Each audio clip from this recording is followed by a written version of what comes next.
রামনবমী কী?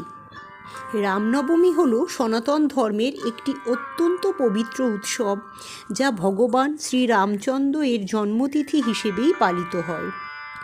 চৈত্র মাসের শুক্লপক্ষের নবমী তিথিতে এই উৎসব উদযাপিত হয়। এই দিনটি ভগবান বিষ্ণুর সপ্তম অবতার শ্রীরামের পৃথিবীতে আবির্ভাবের দিন। রামনবমীর ইতিহাস। রামনবমীর ইতিহাস মূলত রামায়ণ থেকে জানা যায়। অযোধ্যার মহারাজ দশরথ দীর্ঘদিন সন্তানহীন ছিলেন।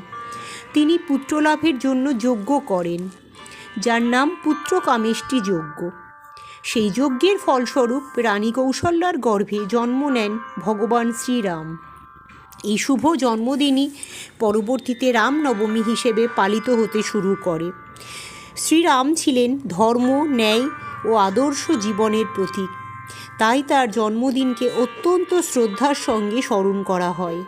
রামনবমীর মাহাত্ম্য। রামনবমীর বিশেষ গুরুত্ব ও মাহাত্ম্য হল ধর্ম ও ন্যায়ের শিক্ষা। শ্রীরাম মর্যাদা পুরুষোত্তম, অর্থাৎ আদর্শ মানুষ। তার জীবন থেকে আমরা সত্য, ন্যায়, কর্তব্য ও ভক্তি শিক্ষা পাই। পাপমোচন ও পুণ্যলাভ।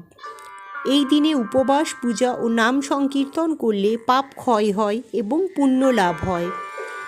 ভক্তি ও শান্তির বার্তা। রামনবমী আমাদের জীবনে ভক্তি, শান্তি ও ইতিবাচকতা আনে।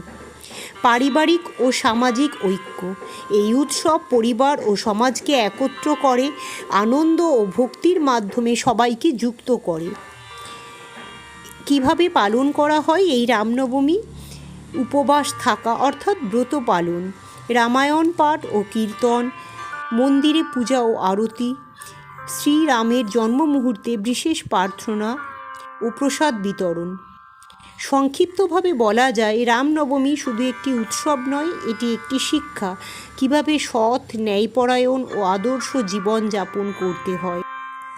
সত্য, ন্যায় ও কর্তব্যের চিরন্তন প্রতীক, সকল দুঃখ হরণকারী ভগবান শ্রীরামচন্দ্রের চরণে প্রণাম।